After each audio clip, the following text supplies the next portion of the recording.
ചെറുതായിട്ടുള്ള പാടുകൾ ഉണ്ടായിരുന്നു, ബോഡിയിലുണ്ടായിരുന്നു, നീല കളറുകളുണ്ടായിരുന്നു.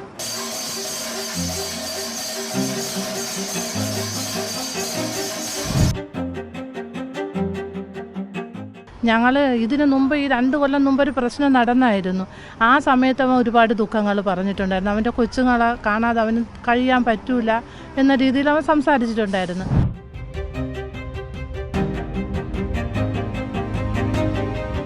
അഞ്ജലി, അവൻ്റെ ഭാര്യയായ അഞ്ജലിയും ബാബു എന്ന് പറയുന്ന ആളും എന്നെ ദേഹോപദ്രവം ചെയ്തു. ഞാൻ തിരിച്ചൊന്നും ചെയ്തിട്ടില്ല. ഭർത്താവായ ഹരിയുടെ കൂടെ താമസിക്കുന്നില്ല, മനാഫിൻ്റെ കൂടെ പോവുകയാണെന്ന് എഴുതി കൊടുക്കുകയും പിള്ളേർ 2 എവന് കൊടുത്തിട്ട് അവൾ മനാഫിൻ്റെ കൂടെ പോവുകയും ചെയ്തു.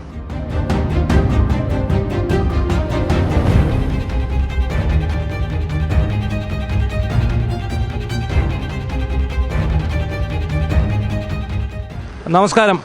ലോകമറിയുന്ന കഥകളി നടനും ചെറുതുരുത്തി കലാമണ്ഡലത്തിലെ കഥകളി അധ്യാപകനുമായുള്ള തിരുവനന്തപുരം ആറ്റിങ്ങൽ സ്വദേശി ഹരി ആർ നായരുടെ മരണവിവരം ഏറെ ഞെട്ടലോടെയാണ് കേരള സമൂഹം ശ്രമിച്ചത്. കഴിഞ്ഞ 23-നാണ് ഹരിയുടെ മരണവാർത്ത പുറത്തു വരുന്നത്. ചെറുതുരുത്തിയിലെ സ്വന്തം വീട്ടിൽ തൂങ്ങി മരിച്ച നിലയിലാണ് ഹരിയെ കണ്ടെത്തിയത്. എന്നാൽ ഹരിയുടെ ഷർട്ടിൻ്റെ പോക്കറ്റിൽ നിന്ന് ലഭിച്ച ഒരു ആത്മഹത്യാക്കുറിപ്പിൻ്റെ അടിസ്ഥാനത്തിൽ ബന്ധുക്കൾ ഇപ്പോൾ അന്വേഷണം ആവശ്യപ്പെട്ടിരിക്കുകയാണ്. ഹരിയെ അപായപ്പെടുത്തിയതാണ്, ഹരിയുടെ ഭാര്യയും അദ്ദേഹത്തിൻ്റെ സുഹൃത്തും ചേർന്ന് ഹരിയെ അപായപ്പെടുത്തി എന്നുള്ള നിലയിൽ ഒരു സംശയം ഇവർ ഉന്നയിച്ചിരിക്കുന്നു. ഇതേ തുടർന്ന് ആഭ്യന്തരമന്ത്രിക്ക് നേരിട്ട് ഇവർ പരാതി നൽകുന്നു. ഹരിയുടെ സഹോദരി മിനിയും ബന്ധുവായിട്ടുള്ള റിട്ടയർഡ് SI മുകുന്ദനും നമ്മോടൊപ്പം ചേരുന്നു. ഈ ഹരിയുടെ മരണവിവരം നിങ്ങൾ എന്നാണ് അറിയുന്നത്? ഞാൻ അന്ന് രാത്രി 7:30 മണിക്ക് എൻ്റെ ഫോൺ എടുത്ത് നോക്കിയപ്പോൾ അതിലവൻ്റെ ഫോട്ടോ എടുക്കണം. അപ്പോൾ ഞാൻ വിചാരിച്ചവൻ എന്തോ അവാർഡ് കിട്ടിയതാണെന്ന്. ഞാൻ നോക്കിയപ്പോൾ ആദരാഞ്ജലികളെന്ന് എഴുതിയിരിക്കുന്നത് 7:30 മണിക്കാണ്. അപ്പോഴാണ് ഞാൻ ഈ സംഭവം അറിയുന്നത്. ഞാൻ അങ്ങനെ അവിടെ കാര്യം വിളിച്ചപ്പം എൻ്റെ മക്കൾ പറഞ്ഞു അത് കള്ളമാണ്, അത് സത്യമായ വാർത്തയല്ല, ഇങ്ങനെ ഫേസ്ബുക്കിലൊക്കെ വരുമെന്ന് പറഞ്ഞു. അന്ന് എൻ്റെ ഭർത്താവ് വീട്ടിൽ ഉണ്ടായിരുന്നു. അദ്ദേഹം അവരെ ബന്ധുക്കൾ ഒരു നമ്മളെ വീട്ടിനടുത്ത് താമസം ഉണ്ടായിരുന്നു. അങ്ങനെ അവരെ വിളിച്ച് ചോദിച്ചപ്പോൾ അവർ പറഞ്ഞു തൂങ്ങി മരിച്ചു, മരണം ഉള്ളത് സംഭവം നടന്നിരിക്കുന്നു, ഉള്ളതാണെന്ന് പറഞ്ഞു. അങ്ങനെയാണ് ഞങ്ങൾ മരണം അറിയണത്. ഈ ഹരിക്ക് എന്തെങ്കിലും വിഷമതകളുള്ളതായിട്ടോ അല്ലെങ്കിൽ പ്രശ്നങ്ങളുള്ളതായിട്ടോ വല്ലതും നേരിട്ട് ചേച്ചിയാണല്ലോ, ചേച്ചിയോട് അങ്ങനെ പറഞ്ഞിരുന്നോ? പറഞ്ഞിട്ടില്ല. ഞങ്ങളോട് ഒരു കാര്യവും പറഞ്ഞിട്ടില്ല. ഞങ്ങൾ ഇതിനു മുമ്പ് ഈ 2 കൊല്ലം മുമ്പ് ഒരു പ്രശ്നം നടന്നായിരുന്നു. ആ സമയത്ത് അവൻ ഒരുപാട് ദുഃഖങ്ങൾ പറഞ്ഞിട്ടുണ്ടായിരുന്നു. അവൻ്റെ കൊച്ചുങ്ങളെ കാണാതെ അവന് കഴിയാൻ പറ്റൂല എന്ന രീതിയിൽ അവൻ സംസാരിച്ചിട്ടുണ്ടായിരുന്നു. അല്ലാതെ അവൻ ഇതിനെ ഒന്നും പറഞ്ഞിട്ടില്ല. പിന്നെ അത് കാരണമാണ് രണ്ടാമത് ഇവളെ വിളിച്ചുകൊണ്ട് പോകുന്നത്. ബന്ധം വേണ്ടാന്ന് വിചാരിച്ചിരുന്ന അവൻ കുട്ടികളെ കാണാതിരിക്കാൻ പറ്റൂല എന്ന് പറയുമ്പോൾ നമുക്കത് എതിർക്കാൻ പറ്റൂലല്ലോ. അതുകൊണ്ട് അവൻ വിളിച്ചുകൊണ്ട് പോണത്. പിന്നെ ഈ രണ്ടാമത് ഈ നടന്ന സംഭവം ഞങ്ങൾ അറിയുന്നത് മരിച്ച് ഞങ്ങൾ അവിടെ കലാമണ്ഡലത്തിൽ അവൻ്റെ വീട്ടിൽ ചെന്നപ്പോൾ പോലീസ് എന്നിന് ലെറ്റർ കിട്ടി. ലെറ്ററിൽ ഇങ്ങനെ ഒരു വിവരമുണ്ട് എന്ന് ഞങ്ങൾ അറിയുന്നത് അപ്പോഴാണ്. ഇതിനകത്തിപ്പോൾ ദുരൂഹത എന്ന് നിങ്ങൾ ആരോപിക്കുന്നുണ്ട്. അത് കുടുംബ പ്രശ്നമാണോ? കുടുംബ പ്രശ്നം മാത്രമല്ല, അവൻ എഴുതിയിരിക്കുന്ന ലെറ്ററിൽ എഴുതിയിരിക്കുന്നു അഞ്ജലി, അവൻ്റെ ഭാര്യയായ അഞ്ജലിയും ബാബു എന്ന് പറയുന്ന ആളും എന്നെ ദേഹോപദ്രവം ചെയ്തു, ഞാൻ തിരിച്ചൊന്നും ചെയ്തിട്ടില്ല എന്ന് അവൻ ലെറ്റർ എഴുതി വച്ചിരിക്കുന്നു. എനിക്ക് അതിന് നിങ്ങൾ നീതി വാങ്ങിച്ച് തരണം എന്ന് എഴുതിയിരിക്കുന്നു. അതുകൊണ്ടാണ് ഞാൻ ഇതിനിറങ്ങിയത്. ഈ അഞ്ജലി എന്ന് പറയുന്ന അദ്ദേഹത്തിൻ്റെ ഭാര്യ നേരത്തെ എന്തായിരുന്നു ഇവർ തമ്മിലൊരു വിഷയം ഉണ്ടായിരുന്നത്? നേരത്തെ ഉണ്ടായിരുന്ന വിഷയം എന്ന് പറഞ്ഞാൽ 2 കൊല്ലങ്ങൾക്ക് മുമ്പാണ്. ഇവരൊരു സ്കൂളിൽ അന്ന് സ്ഥിര നിയമനം അല്ലായിരുന്നു അവൾക്ക്. ആ സ്കൂളിലെ PTA പ്രസിഡൻ്റായ ഒരു മുസ്ലിം മനാഫ് എന്നാണ് ആളുടെ പേര്, ആളുമായിട്ട് സ്നേഹബന്ധം ഉണ്ടായിരുന്നു. അത് ഇവൻ കണ്ടുപിടിക്കുകയും അവിടെ വീട്ടിൽ പ്രശ്നമാവുകയും ചെയ്തു. ആ സമയത്ത് എൻ്റെ അച്ഛൻ ജീവിച്ചിരിപ്പുണ്ടായിരുന്നു, അച്ഛനും ഉണ്ടായിരുന്നു. അന്ന് അവർ കലാമണ്ഡലം അതിനകത്തായിരുന്നു താമസിച്ചുകൊണ്ട്, കലാമണ്ഡലത്തിനകത്തുള്ള ക്വാർട്ടേഴ്സിലായിരുന്നു താമസിച്ചുകൊണ്ടിരുന്നത്. അപ്പോൾ എൻ്റെ അച്ഛനും ഉണ്ടായിരുന്നു.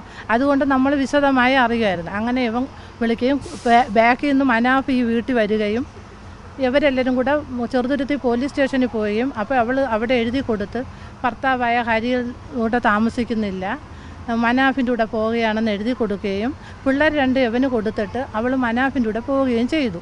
ഈ വിവരം ഞങ്ങളെ അച്ഛൻ വിളിച്ചു പറഞ്ഞു, യവനും വിളിച്ചു പറഞ്ഞു. വളരെ പ്രശ്നങ്ങളായതായിരുന്നു. അതിനുശേഷം കുട്ടികൾക്ക് വയ്യാതാകുകയും കുട്ടികൾക്ക് പനിയൊക്കെ ആയപ്പം ഇവളെ അമ്മയും ഇവളും കൂടി വന്ന് ഈ കുട്ടികളെ കോട്ടയഴ്ചയിൽ നിന്ന് വന്ന് അവളെ തുണിയും കുട്ടികളെയും കൊണ്ടുപോയി. ആ സമയം അച്ഛൻ അവിടെ നിന്ന് മാറി നിന്നു, വേറെ ഒരു സ്ഥലത്ത് പോയി നിന്നു. ഇവരെടുത്തുകൊണ്ട് പോവുകയാണ് ചെയ്തത്. അത് കഴിഞ്ഞ് അച്ഛനും അവനും കൂടെ ഇങ്ങനെ നാട്ടിൽ ആറ്റിങ്ങൽ വന്നു. ആ സമയം നല്ല പ്രോഗ്രാമുള്ള മാസങ്ങളാണ്. അച്ഛന് നെഞ്ചുവേദന വരികയും അച്ഛന് കിംസിൽ അഡ്മിറ്റ് ആക്കുകയും ചെയ്തു. അങ്ങനെ അച്ഛൻ ഒരു മാസം ആശുപത്രിയിലായിരുന്നു. അതിനുശേഷം അച്ഛൻ എൻ്റെ കൂടെ ആയിരുന്നു. ആ സമയത്ത് ഇവനും എൻ്റെ കൂടെ ആയിരുന്നു. അവൻ അവിടെ കലാമണ്ഡലത്തിൽ അവൻ്റെ ഭാര്യ അവിടെ അല്ലായിരുന്നു. അവൻ ആ സമയങ്ങളിൽ കുട്ടികളെ കൊണ്ട് ഇവനെ വിളിപ്പിക്കുമായിരുന്നു. അങ്ങനെ വിളിപ്പിച്ച് ഒരു മെയ് മാസം ആയപ്പോഴേക്കും ഇവൻ കാറുമായിട്ട് പോയി അവളെ വിളിച്ച് അപ്പോൾ അച്ഛൻ എൻ്റെ കൂടെയാണ് അങ്ങ് കലാമണ്ഡലത്തിൽ പോയി. ഇത് അച്ഛനോ ഞങ്ങളോ അറിഞ്ഞിട്ടില്ലായിരുന്നു. അതിനുശേഷം ഞങ്ങൾക്കൊരു സംശയം തോന്നി. ഒരു ദിവസം അച്ഛൻ ഫോൺ ചെയ്തപ്പം പിള്ളേരെ ശബ്ദം കേട്ടപ്പോൾ അച്ഛൻ ചോദിച്ചു, കുട്ടികളുണ്ടാടാ അവിടെ എന്ന് ചോദിച്ചപ്പോൾ അവൻ പറഞ്ഞു, അവളും കുട്ടികളും വന്നു എന്ന് പറഞ്ഞു. അപ്പം ഞാൻ അവൻ്റെ ചോദിച്ചേടാ എന്തെങ്കിലും ഒരു ഒത്തുതീർപ്പാക്കാതെ നീ എന്തിന് വിളിച്ചുകൊണ്ട് പോയെന്ന് ചോദിച്ചപ്പോൾ അവൻ പറഞ്ഞു, അവൻ്റെ കുട്ടികളെ കാണാതെ അവനിരിക്കാൻ പറ്റൂല എന്ന് പറഞ്ഞു. അതിനുശേഷം ഞങ്ങൾ ഇവരെ ഒരു കാര്യത്തിലും ഇടപെടുകയോ ഈ അഞ്ജലി എന്ന് പറഞ്ഞാൽ അവരുടെ സംസാരിക്കുകയോ ചെയ്തിട്ടില്ല. ഒരു വിഷയവും അവർ തമ്മിൽ നല്ലപോലെ ഇവൻ അത് കഴിയുന്നു എന്ന് ഞങ്ങൾ വിചാരിച്ചു. ഇവൻ ഞങ്ങളോട് അതിനുശേഷമാണ് ഇവർ വീട് വയ്ക്കുന്നത്. വീട് വയ്ക്കുന്ന സമയത്ത് ഇവൻ ഞങ്ങളോട് പറഞ്ഞ്, ഞങ്ങൾക്കൊരു കുടുംബ വീടുണ്ടായിരുന്നു. അതിൽ എൻ്റെ കല്യാണം കഴിക്കാത്ത ഒരു അപ്പച്ചി ഉണ്ടായിരുന്നു. അവർക്കൊരു 10 സെൻറ്റ് സ്ഥലം അപ്പച്ചി എഴുതി എൻ്റെ അച്ഛന് കൊടുത്തായിരുന്നു. അതും പിന്നെ അവൻ്റെ ഓഹരിയും കൂടി അവൻ ഞങ്ങളുടെ ആരോടും പറയാതെ, അണ്ണനോട് പോലും പറയാതെ അതിനെ വിറ്റ് വീട് വയ്ക്കാനായിട്ട് കൊണ്ടുപോയി. അപ്പോഴും ഞങ്ങളൊന്നും മിണ്ടില്ല. കാര്യം എന്താണ്, അവൻ നല്ലതുപോലെ ജീവിക്കട്ടെ. ഇപ്പോൾ പ്രശ്നങ്ങൾ ഇതിൽ ഉണ്ടെന്നുള്ളത് നമുക്ക് മനസ്സിലായി. കാര്യം അച്ഛൻ ഞങ്ങളോട് മരിക്കുന്നത് വരെ പറഞ്ഞിട്ടുണ്ട് അവിടെ രണ്ടുപേരും തമ്മിൽ പ്രശ്നങ്ങളുണ്ട്, ഇവളൊന്നുമേ അവൻ പറഞ്ഞാൽ കേൾക്കൂല എന്ന് അച്ഛൻ ഞങ്ങളോട് പറഞ്ഞിട്ടുണ്ട്. അച്ഛൻ കലാമണ്ഡലത്തിൽ വെച്ചാണ് മരിക്കുന്നത്. 2024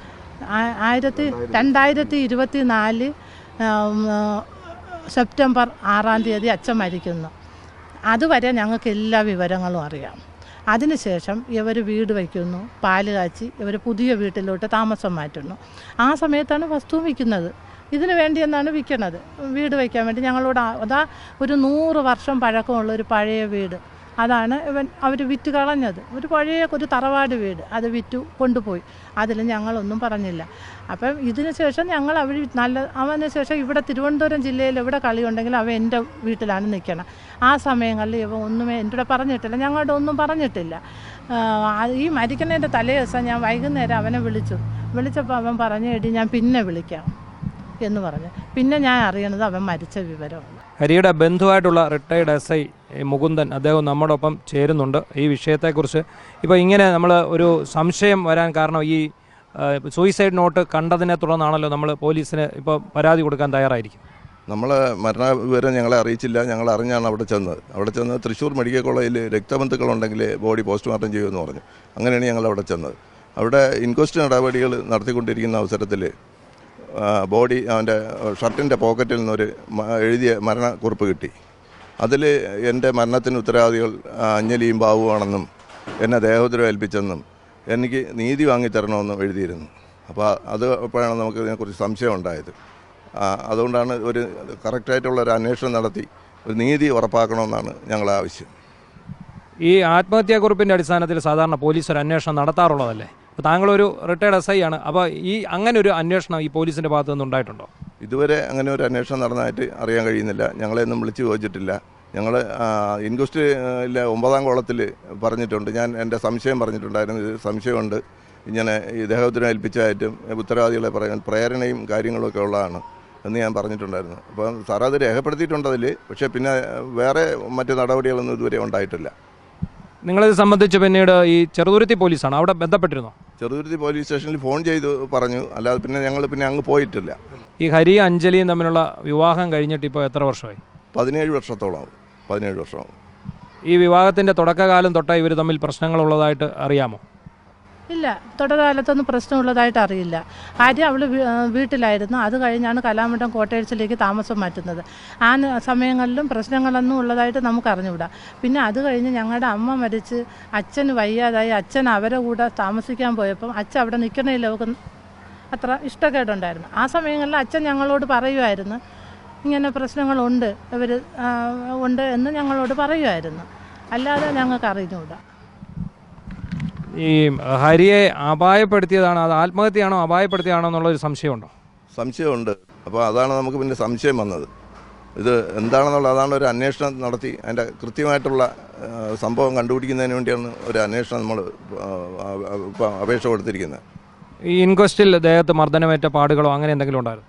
ചെറുതായിട്ടുള്ള പാടുകളുണ്ടായിരുന്നു, ബോഡിയിലുണ്ടായിരുന്നു, നീല കളറുകളുണ്ടായിരുന്നു. പോസ്റ്റ്മോർട്ടം റിപ്പോർട്ട് എന്താ, അത് കണ്ടില്ലേ? പോസ്റ്റ്മോർട്ടം റിപ്പോർട്ട് കിട്ടിയിട്ടില്ല, 10-20 ദിവസം കഴിഞ്ഞേ കിട്ടുള്ളൂ. അല്ല, ഹാങ്ങിങ് ആണോ? പ്രൈമറി ഇൻഫർമേഷൻ കിട്ടി കാണുമല്ലോ. അതിൽ ഹാങ്ങിങ് എന്നാണ് അവർ കാണിച്ചിരിക്കുന്നത്. അപ്പോൾ ഇനിയിപ്പോൾ നിലവിലുള്ള നിങ്ങളിപ്പോൾ പരാതി കൊടുത്തിരിക്കുകയാണ്, ആഭ്യന്തരമന്ത്രിക്ക് പരാതി കൊടുത്തിരിക്കുകയാണ്. അപ്പോൾ അതിന് ശേഷം എന്ത് നടപടികളാണ് നിങ്ങൾ കോടതി മുഖേന വല്ലതും നീങ്ങുന്നത്? ഇതിന് നടപടി ആവുമെന്നാണ് തോന്നുന്നത്. സാറ് വേണ്ട രീതിയിൽ അന്വേഷിച്ച് നല്ല ഒരു അന്വേഷണം നടത്തി കുറ്റവാളികളെ നിയമത്തിൻ്റെ മുന്നിൽ കൊണ്ടുവരാമെന്ന് പറഞ്ഞിട്ടുണ്ട്. അല്ലാന്നുണ്ടെങ്കിൽ ഞങ്ങൾ കോടതിയെ സമീപിക്കും. മുൻ അനുഭവങ്ങളും സാഹചര്യ തെളിവുകളും അടിസ്ഥാനമാക്കിയാണ് ഈ കുടുംബം നീതി തേടി ആഭ്യന്തരമന്ത്രിയെ സമീപിച്ചിരിക്കുന്നത്. ഹരിയുടെ ഒരു ആത്മഹത്യയല്ല, ഒരു കൊലപാതകമാണെന്ന് പോലും സംശയിക്കുന്നു എന്നാണ് ഇവരുടെ ആരോപണം. ഇക്കാര്യം ചൂണ്ടിക്കാട്ടി ആഭ്യന്തരമന്ത്രി രമേശ് ചെന്നിത്തലയ്ക്ക് ഇവർ പരാതി നൽകി കാത്തിരിക്കുകയാണ്. ഈ പരാതിയിന്മേൽ പ്രത്യേക അന്വേഷണം ഉണ്ടാകുമെന്നും അങ്ങനെ ഈ ഹരിയുടെ ആത്മഹത്യയുടെ ദുരൂഹതകളുടെ ചുരുളഴിയുമെന്നുള്ള പ്രതീക്ഷയിലാണ് ഈ സഹോദരി മിനിയും ബന്ധുവായിട്ടുള്ള SI മുകുന്ദനും.